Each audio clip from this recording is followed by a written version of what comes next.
এখন বুঝতে হবে শুনতে হবে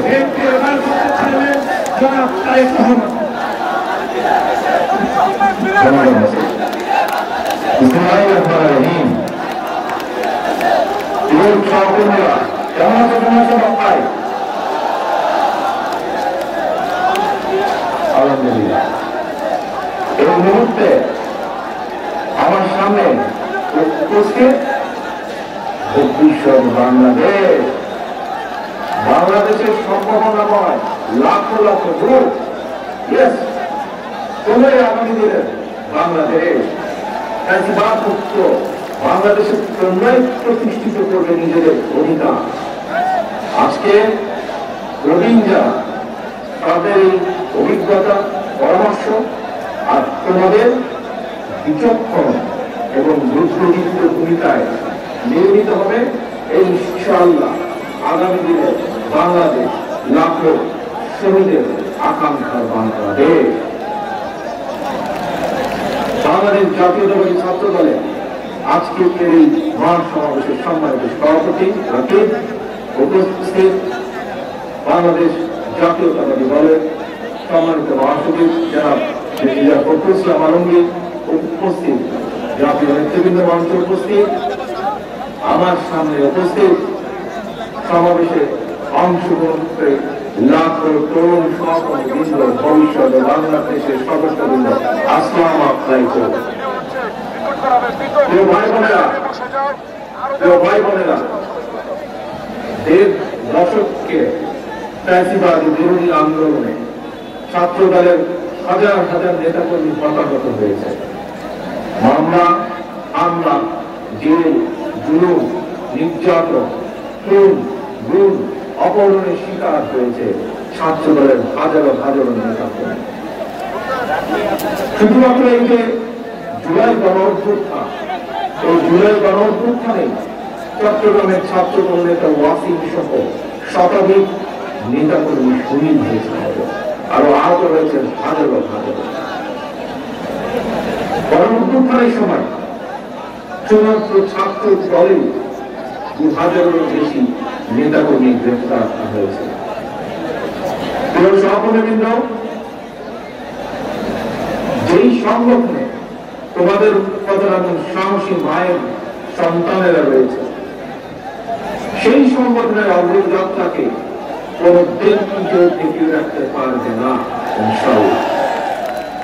এই যে পরাজিত স্বৈরাচার নিষ্ঠুর নির্মমতা চালিয়েও কিন্তু ছাত্র দলের এই অগ্রযাত্রাকে তারা দমিয়ে রাখতে পারে না, এবং আজকের এই লক্ষ মানুষের সমাবেশ, লক্ষ ছাত্র ছাত্রীর সমাবেশ আবারও সেটি প্রমাণ করে দিয়েছে। প্রিয় ভাই বোনেরা,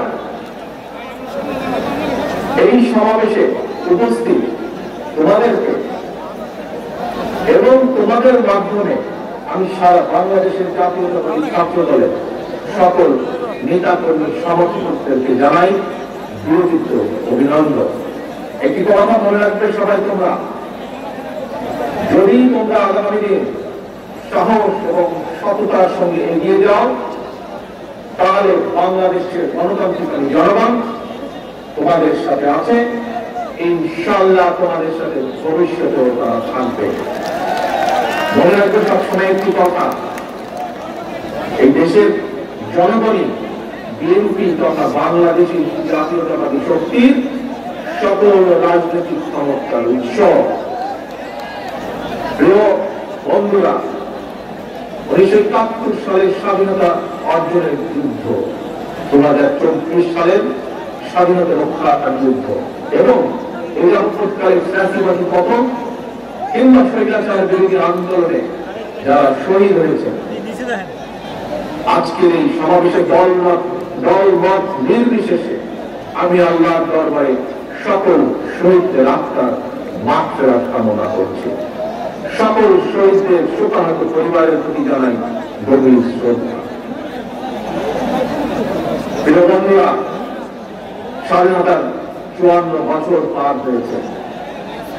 বাংলাদেশ এখন একটি পরিণত দেশ। এই পরিণত বাংলাদেশে বাংলাদেশের জনগণ আর বিভেদ, বিরোধ, প্রতিহিংসা, প্রতিরোধের রাজনীতি তারা চায় না। রাজনৈতিক দলগুলো এই কারণে জনগণের কাছে সেভাবে জবাবদিহি করতে হবে। রাজনৈতিক দলগুলোর কাছে জনগণ চায় রাজনীতির গুণগত পরিবর্তন। সুতরাং আসল কথা বলার রাজনীতি নয়, বরং আমরা শুরু করি মানুষের জীবন মান উন্নয়নের রাজনীতি। প্রিয় ভাই বোনেরা, জনগণের জীবন মান উন্নয়নের ক্ষেত্রে সবচেয়ে বড় ভূমিকা নিতে হবে ভবিষ্যৎ বাংলাদেশ, এবং সেটি হচ্ছে তোমরা। আজকে যারা তোমরা এখানে উপস্থিত হয়েছ, তোমরা সহ তোমাদের মতন তোমাদের সহকর্মী যারা সমগ্র বাংলাদেশে শরীর ছিটিয়ে আছে, তোমাদেরকে সেই ভূমিকা পালন করতে হবে। সেটি জ্ঞানী বিজ্ঞানে হোক, শিক্ষা দীক্ষায় হোক, মেয়েরা মানে হোক, তোমাদের নিজেদেরকে গড়ে তুলতে হবে। এবং শুধু নিজেদেরকে গড়ে তুললে চলবে না, নিজেদেরকে গড়ে তোলার পাশাপাশি দেশকে গড়ে তুলতে হবে, বাংলাদেশকে গড়ে তুলতে হবে।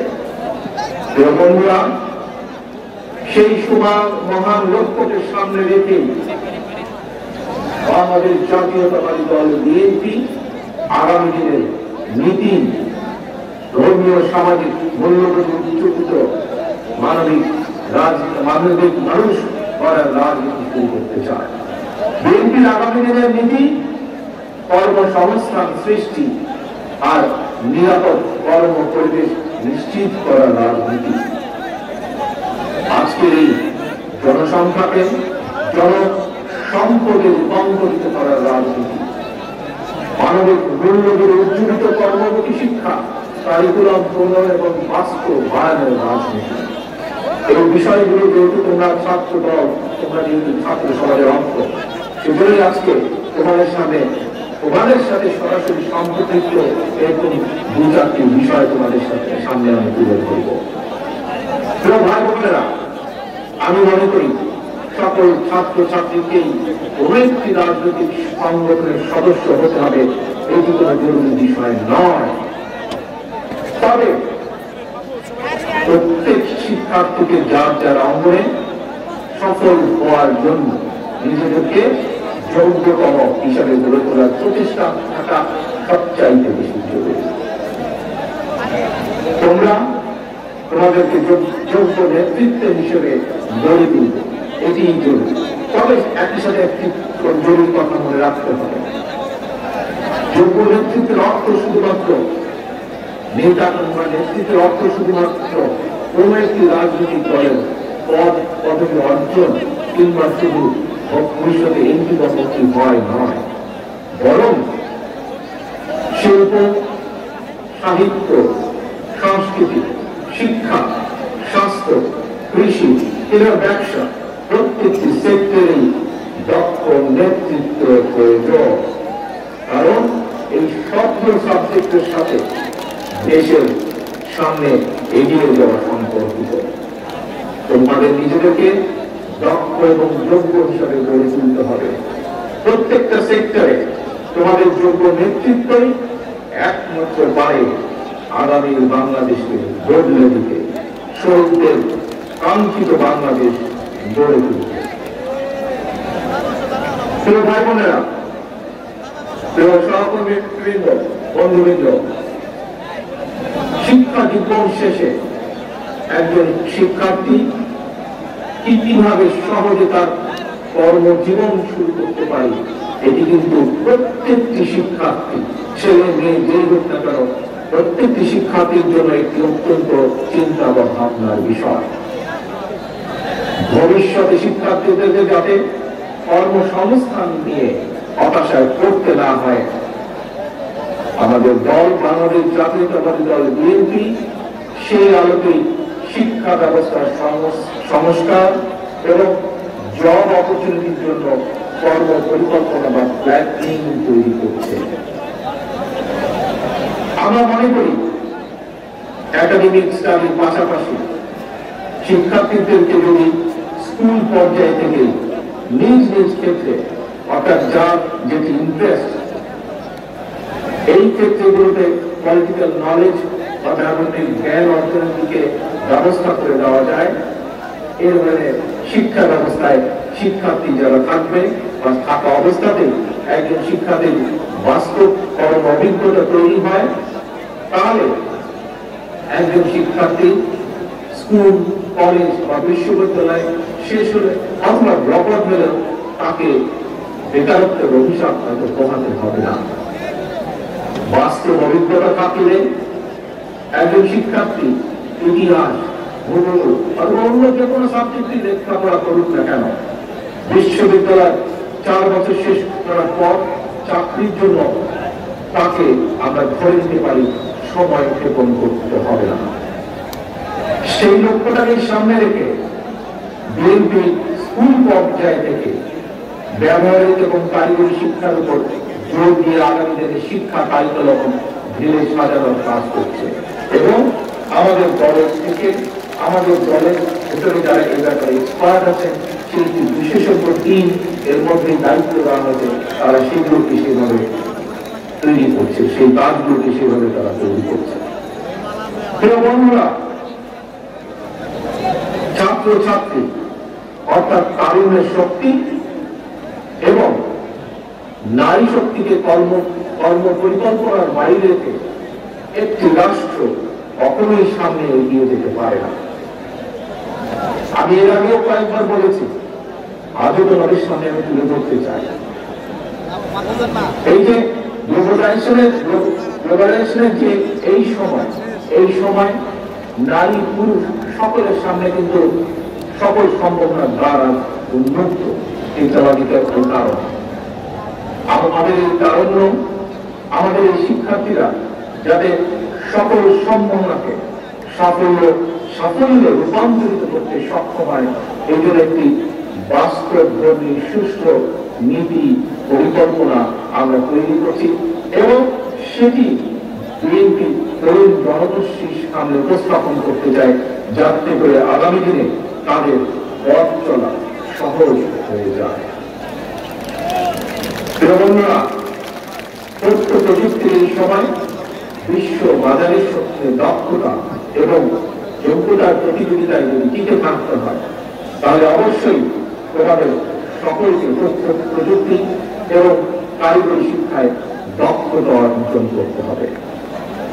তোমাদের এখানে অনেকেই মঞ্চে যারা আছেন তাদের অনেকেরই মনে আছে, আমার সামনে তোমরা যারা লক্ষ লক্ষ ছাত্রছাত্রী উপস্থিত আছেন, তোমাদের নিশ্চয়ই অনেকেরই খেয়াল আছে একটি বিষয়, কি সেটি? শেষবার বিএনপি যখন সরকার পরিচালনার দায়িত্ব ছিল 2005 সালে, সেই সময় মাইক্রোসফটের প্রতিষ্ঠাতা বিল গেটস বাংলাদেশ সফর করেছিলেন।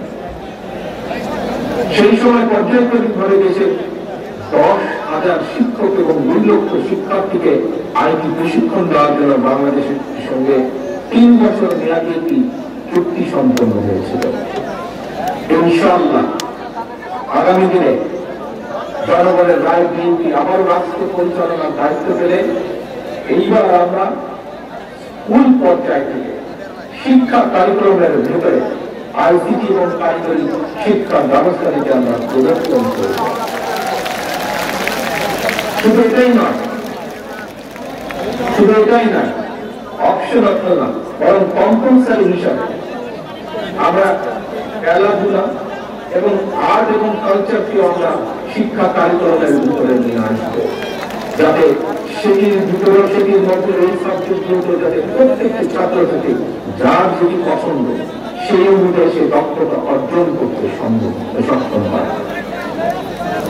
ভাই বোনেরা, তোমাদের সামনে কিন্তু ভবিষ্যৎ, তোমাদের দেশকে গড়ে তুলবে তোমরা ভবিষ্যতে ইনশাআল্লাহ।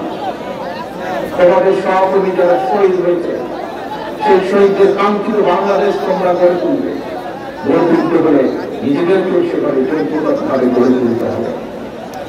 এখন আরেকটি সাবজেক্ট তোমাদের সাথে, আরেকটি পরিকল্পনা সংক্ষেপে তোমাদের সামনে তুলে দিতে চাই।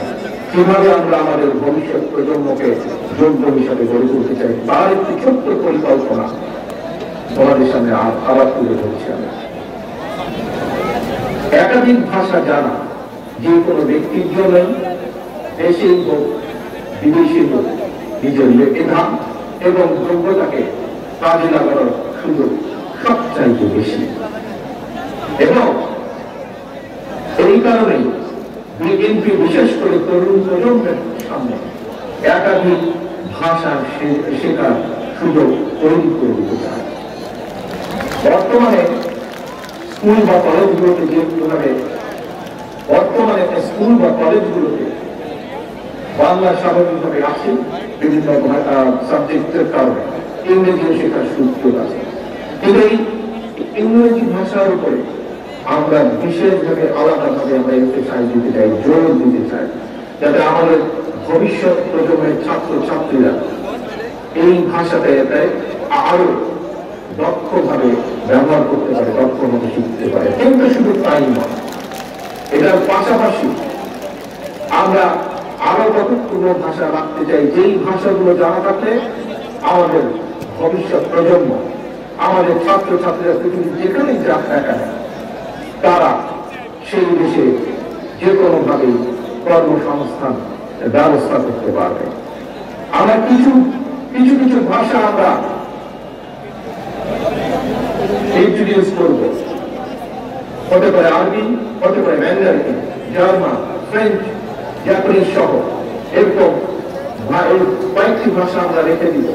এর ভিতর থেকে ছাত্র বা ছাত্রী তার ইচ্ছে মতো, তার খুশি মতো সে বেছে নিবে কোন তৃতীয় ভাষাটি সে শিখতে চায় বা দ্বিতীয় ভাষাটি শিখতে চায়। এবং সম্ভব হলে আমরা তৃতীয় ভাষাটি ইন্ট্রোডিউস করব প্রাইমারি লেভেলে, এবং ক্লাস 6 এর পরে সেকেন্ডারি লেভেলে আমরা চতুর্থ একটি ভাষা আমরা আরো ইন্ট্রোডিউস করব। অর্থাৎ নিজের ভাষার পাশাপাশি একজন ছাত্র ছাত্রীকে আমরা চেষ্টা করব ইংরেজি সহ আরো দুটি ভাষা জ্ঞান তাকে দেওয়ার জন্য। এবং এই ভাষা শিক্ষাটাকে কিভাবে পৌঁছে দেওয়া যায় শিক্ষার্থীদের কাছে, কোন ক্লাসের কোন লেভেল থেকে কোন ভাষাটিকে কিভাবে শিক্ষা দেওয়া যায়, সেটির বিষয় দলের ভিতরে একটি টিম কাজ করছে যারা এই বিষয়ে এক্সপার্টিস যাদের রয়েছে। ভাই বোনেরা, ভাষা শিক্ষার সুযোগ সৃষ্টির পাশাপাশি আমরা আরো কতগুলো বিষয় ক্লাস 12 পর্যন্ত আমরা অ্যাড করতে চাই, ইন্ট্রোডিউস করতে চাই, সংযুক্ত করতে চাই। আমরা কি সেগুলো? স্কুল কলেজ পর্যায়ে থেকে শিক্ষার্থীদের জন্য আমরা কতগুলো প্র্যাকটিক্যাল সাবজেক্ট আমরা রাখতে চাই, যেমন ডেন্টাল হাইজিনিস্ট বা মেডিকেল টেকনিশিয়ানের মতো বিভিন্ন টেকনিক্যাল বিষয়, থিওরিটিক্যাল এবং প্র্যাকটিক্যাল নলেজ অর্জনের সুযোগ আমরা তৈরি করতে চাই।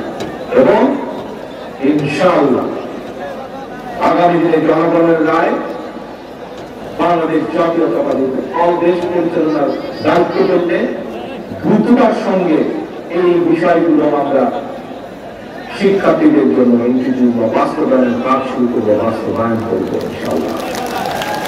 প্রিয় ভাই বোনেরা, এবার তোমাদের সামনে আমাদের আরেকটি চিন্তা, আরেকটি পরিকল্পনার কথা তোমাদের সামনে তুলে ধরতে চাই। যে পরিকল্পনা বাস্তবায়ন করতে পারলে তোমরা এবং তোমাদের মতন লক্ষ কোটি তরুণ যুবক শিক্ষা অঙ্গনের পরিধি পেরিয়ে শিক্ষা জীবন শেষ করে শহরে যাতে তাদের জীবিকা নির্বাহ শুরু করতে পারে, সেই জন্য একটি ছোট্ট পরিকল্পনা, আরেকটি পরিকল্পনা তোমাদের সাথে তুলে ধরতে চাই। তোমরা জানো সারা বিশ্ব বর্তমানে অনলাইনে কেনাকাটা হয় এবং জনপ্রিয়তা পাওয়ার কারণে অ্যামাজন, আলিবাবা এই ধরনের ইবে এই ধরনের বিশ্ব বিখ্যাত ই কমার্স প্ল্যাটফর্মে হাজারো পণ্যের চাহিদা বেড়ে চলেছে প্রতিদিন। আমরা এই সুযোগটাকে কাজে লাগাতে চাই। এই সুযোগে দেশে আন্তর্জাতিক মানের ক্ষুদ্র ক্ষুদ্র ক্ষুদ্র অনেক এবং মাঝারি শিল্পের উৎপাদন বাড়িয়ে বিশ্ববিখ্যাত এই সকল ই কমার্স প্ল্যাটফর্মে বাংলাদেশে তৈরি পণ্য সরবরাহ করতে চায়। এবং এটি কোনো অসম্ভব ব্যাপার নয়। এর মধ্যে এইসব প্ল্যাটফর্মে যারা কাজ করে সেরকম কিছু মানুষের সাথে আমার কথা হয়েছে। আমরা যদি বাংলাদেশে এই জিনিসগুলো তৈরি করতে পারি তাহলে তারা প্রস্তুত আছে বাংলাদেশ থেকে নিতে। প্রিয় ভাই বোনেরা, কেন এই ছোট ছোট ছোট ছোট শিল্প প্রতিষ্ঠান আমরা তৈরি করতে চাই? আমরা তৈরি করতে চাই তোমাদের জন্য। তোমরাই তৈরি করবে এইসব প্রতিষ্ঠান, সরকার থেকে সেগুলি সহযোগিতা দেওয়া হবে এবং তার মূল লক্ষ্য, তার মূল উদ্দেশ্য তোমাদের মতন সারা বাংলাদেশে ছড়িয়ে থাকা যে কোটি কোটি তরুণ যুবক রয়েছে, তাতে করে তাদের নিজেদের কর্মসংস্থানের ব্যবস্থা হবে, তাতে করে তারা তৈরি করবে এই সকল ছোট ছোট প্রতিষ্ঠানের যারা উদ্যোক্তা, তারা লক্ষ কোটি কর্মসংস্থানের ব্যবস্থা তৈরি করবে ইনশাআল্লাহ। এবং এই কাজকে কিভাবে করা যায় তার জন্য আরেকটি আলাদা টিম এই মধ্যে কাজ করছে গত 3 মাস ধরে। আমরা চাই দেশে বহু সংখ্যক ক্ষুদ্র এবং মাঝারি শিল্প উদ্যোক্তা তৈরি করতে, যা তা ভবিষ্যতে যারা আসবে তোমাদের মাঝে, সেই সকল উদ্যোক্তারা যারা আসবে তোমাদের মতন সারা বাংলাদেশে ছড়িয়ে ছিড়িয়ে থাকা তরুণ যুবকদের মাঝ থেকে আসবে তারা, এবং সরকারের পক্ষ থেকে, রাষ্ট্রের পক্ষ থেকে আমরা তাদেরকে অর্থনৈতিক সহায়তার সর্বোচ্চ চেষ্টা করব। ভাই বোনেরা, আসো এবার আরেকটি আইডিয়া তোমাদের সামনে বা আরেকটি পরিকল্পনা তোমাদের সামনে তুলে দিই। দেশে বর্তমানে তরুণ প্রজন্মের প্রায় 10 লক্ষেরও বেশি ভাই বোন ফ্রিল্যান্সিং কিংবা আউটসোর্সিং এর মাধ্যমে বৈদেশিক মুদ্রা, 100 কোটি বৈদেশিক মুদ্রা অর্জন করছে। তবে এই কাজ যারা করছে তাদের একটি সমস্যা, হয়তো এখানে তোমরা যারা লক্ষ্য এটা করে উপস্থিত হয়েছে, লক্ষ্য সমর্থক, লক্ষ্য ছাত্রছাত্রী উপস্থিত হয়েছে, তোমাদের মধ্যে হয়তো অনেকেই এই ভিতরে এই কাজের সাথে সম্পর্কিত। যারা এই কাজের সাথে সম্পর্কিত এবং যারা হতে চাইছে কিন্তু হতে পারছে না, একটি সমস্যা সকলেই ফেস করছে। সেই সমস্যাটি এই যে তারা যাদের কাজ করছে তারা তাদের যে পাওনা টাকা পাঠাচ্ছে বৈদেশিক মুদ্রা, এটি দেশে আনা সম্ভব হচ্ছে না, অর্থাৎ আন্তর্জাতিক বিক্রয়ে একটি সমস্যা হচ্ছে। এই সমস্যা সমাধানের জন্য আমরা এর ভিতরে সংশ্লিষ্ট পেপাল আছে, স্ট্রাইপ আছে, ওয়াইজ আছে, তাদের সঙ্গে আমরা এর মধ্যে কথা বলেছি এবং এর মধ্যে কথা বলার মাধ্যমে আমরা আসলে এতটুকু আসতে পেরেছি যে ইনশাআল্লাহ আমরা সরকার গঠনে সক্ষম হয়ে জনগণের সমর্থন নিয়ে দ্রুততার সাথে আমরা এই সমস্যাকে সমাধান করতে পারবো ইনশাআল্লাহ। তার ফলে যারা এই কাজের সাথে সম্পর্কিত তারা যেমন সুবিধা পাবে, নতুন করে আরো মানুষ এই কাজের সাথে সম্পর্কিত হতে পারবে। প্রিয় ভাই বোনেরা, স্বাধীনতার ঘোষক রাষ্ট্রপতি শহীদ রাষ্ট্রপতি জিয়াউর রহমান দেশের স্বনির্ভরতা এবং উৎপাদনের রাজনীতি চালু করেছিলেন। মাদার অফ ডেমোক্রেসি দেশনেত্রী বেগম খালেদা জিয়া দেশে নারী শিক্ষার প্রসার ঘটিয়েছিলেন।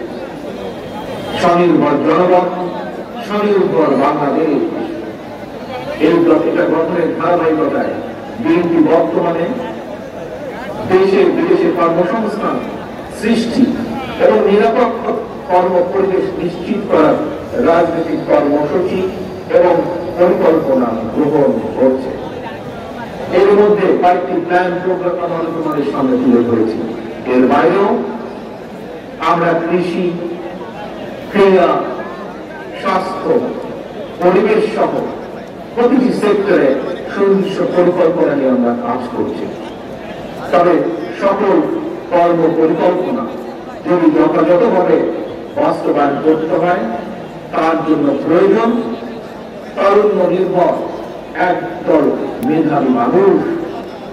আমি আজ দৃঢ়ভাবে বিশ্বাস করি এই সকল মেধাবী মানুষ আজকে আমার সামনে যারা লক্ষ লক্ষ ভাই বোনেরা উপস্থিত তোমাদের মধ্যে এবং তোমাদের মতন যারা সারা বাংলাদেশে তরুণরা ছড়িয়ে ছিটিয়ে রয়েছে তোমাদের ভিতরে রয়েছে। প্রিয় ভাই বোনেরা,